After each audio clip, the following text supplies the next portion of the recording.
Greetings, YouTubians, and welcome back to Wayne Sharp World, where today it is time to take a look at the brand new budget knives to drop from Kizer in November. And guys, it is more budget bangers. I've already said it in the other review, and another review you're going to see here in a day or two. Easily, without a doubt, one of the two best drops of the year from Kizer. One of the other ones was January. I thought January's drop was awesome, but this one in November is, I'm not sure yet which one I like more. They're both like neck and neck for probably the best drops by any one company in any individual month of the year. I mean, just banger upon banger. And we're going to take a look at two different budget offerings. This is two different types of one of their more popular oldie OG great budget knives, and a new one, completely fresh design, both amazing. I don't even know where to start, but we're gonna start with these two. We'll finish off with the new one here in a bit. But this knife here was without a doubt one of my original all-time favorite Kizers. Since then, it's kind of fallen down the list just because of so many other fresh things to come out. But it just re-energizes the model. Before I get too deep into this, I do want to thank you guys for tuning in today. If you like what you see, do me a huge favor, hit that subscribe button, follow along. I will continue to bring you the content. And what we are talking about is actually this guy right here, the Kizer T1. This is the original version they came out with a long time ago. I've kept it for all this time because I still love it. I love the liner lock. I love the detent, but we have new versions. New versions with new locks to take a look at, and let's get into it, starting with this guy right here. That is the wrong knife. Let's put this off to the side. This is the new knife. I almost ruined the surprise. Maybe I did. Here is the other T1. And as you can see, this is one of the two new lock types we have to choose from. And of course, it comes with the extra hardware, the extra springs there, which kind of tells you what lock this is going to be. This is the T1 with the clutch lock here. So we'll set that off to the side, and we're going to kind of keep our clutter organized here as we go, because there's a lot of packaging in this video. Let's pop out the other T1. This one here is not a clutch lock. I actually think I like it a little more. I'm still kind of undecided. This is the top liner lock, or button lock, whatever you want to call it. Technically, a top liner lock is a button lock, but different type of plunge here. We have a top liner that's locking out the blade on the inside. So as you can see, you push in the button and the liner goes in. So that's what locks the blade. So whatever you want to call it, top liner lock, button lock, this is the other version. Let's get this stuff off the table and really quickly talk about this one, because there's really not a whole lot to say about the knife that's new. If you guys like the original T1, you're going to love this version. I think you're going to like it a little more, actually, because this one has a choil for your finger that it works really, really well for me. Let's get that other T1, stick it here in the middle, and do a size comparison and see if anything has changed from a length standpoint. And as you can see, I think it's safe to say no. I don't think there's no difference. This is the exact same handle for the most part. The only real difference with the handle is you don't quite have that relief in these two handles. Since there's no liner lock, you don't have to compensate and have that extra little groove in there deepened. So that's really the only difference with the handle, outside of course, the locks. You have liner lock on the OG, and then the top liner lock / button lock, and the crossbar lock. But again, same basic knife.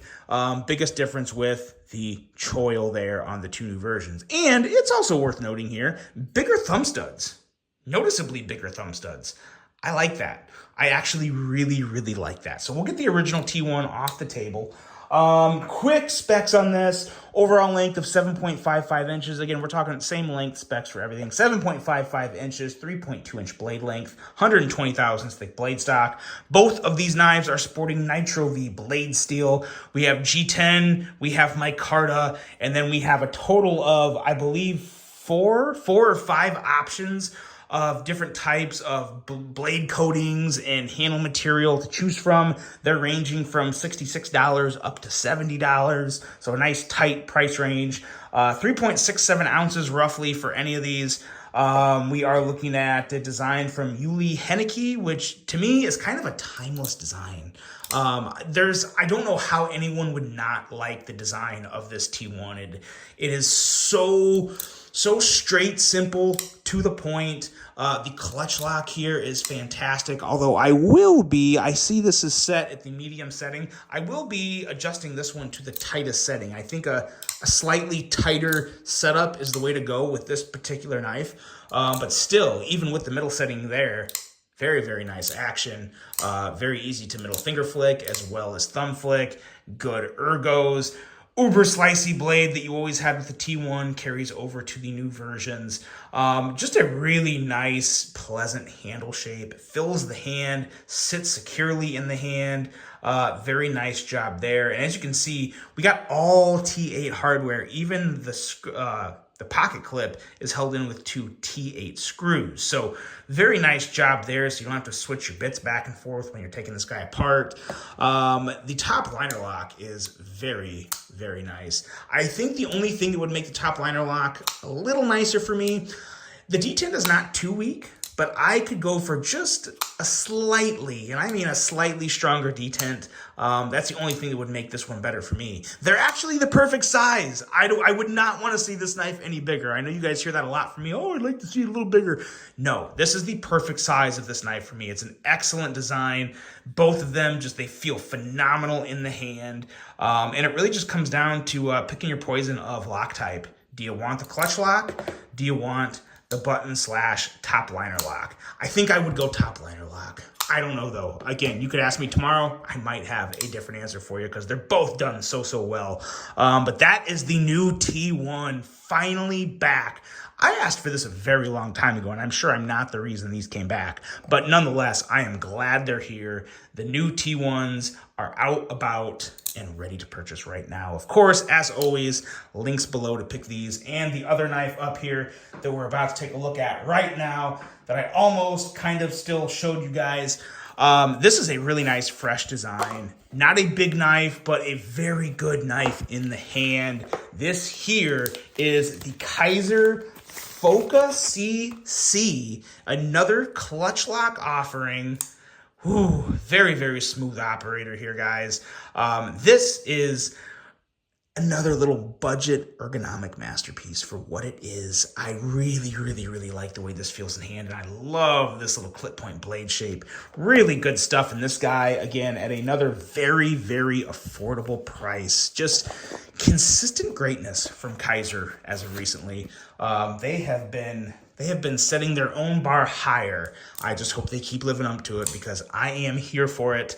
This here, we are looking at an overall length of 7.07 inches, a blade length of 2.9 inches, with a blade thickness of 110 thousandths. We have AEBL for the blade material, and I believe, there's going to be some different blade steels as you go along. I think AEBL and Nitro V are your two options for these, but that'll all be specified in the links below. Clip point style blade with flat grind, handle length coming in at 4.13 inches. We have Norplex Ultrex micarta here, as well as another micarta option, plus an aluminum option. So you got 3 versions total.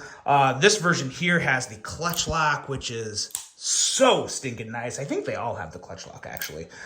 User of a right hand only tip-up carry, so not reversible for you lefties. So take note there. Weight coming in at 2.85 ounces. In-house design from Kizer. Very, very nice in-house design. Prices on this guy is going to range between the 3 versions from $65 upwards of $80. So there's your prices. Let's do some size comparisons. See how this thing matches up with some other knives. And I really have, I think, 2 that'll take care of it for everybody. Here's the Civivi Elementum. It's a boring knife to look at nowadays, but it's still almost the identical size here. And of course, we have this CJRB Warney Pyrite, which is going to be a little longer, but not much.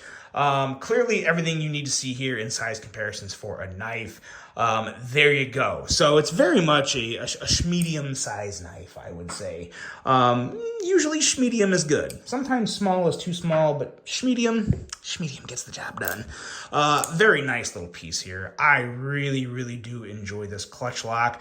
I really enjoy the fully contoured handles on this micarta. That's what makes everything here really come together for me from an ergonomic standpoint. Is it gets a little more narrow up here. It's nice and soft and chamfered. So this choilish spot here just feels so good. Very nice knife to put in a lot of work with, especially for a smaller knife. You don't always get that type of an ergonomic advantage. Whether you want to use the choil or not, you can or can't. Either way, it's going to feel good in the hand. Very smooth operator, as I already said. Middle finger flicking is great. Thumb flick is great. And blade shape. Very nice blade shape. This little clip point here, lots of belly, but not too much. Nice tip for piercing. Just a very nice little piece here. Kind of reminds me of some other knives. I can't think of the names of them. They're just from some older things that are way off in the past. But it's just a really nice size, really nice outline design, just a good looker, and a very nice budget aspect, budgety knife, not too expensive. Really good piece here in the Phoca CC. I think a lot of people would like this. If you like smaller knives or medium-sized knives and you love a good crossbar lock, especially with the clutch lock going on here, this is another one. I may go to the strongest setting on this one. I don't know. This one is better than the T1. I feel a little more resistance, but I still may go a little stronger on the resistance of this Phoca CC. But nonetheless, guys, another budget banger. Phenomenal month of drops from Kizer, the Phoca CC, the two new versions of the T1 that took forever to get here, but they are finally available. Let me know what you guys think of these three knives. Let me know which one you would prefer. If you haven't bought one already, which one would you go with? I really hope you enjoyed this review. Hope you have a great rest of your day, and until the next one, I'm out.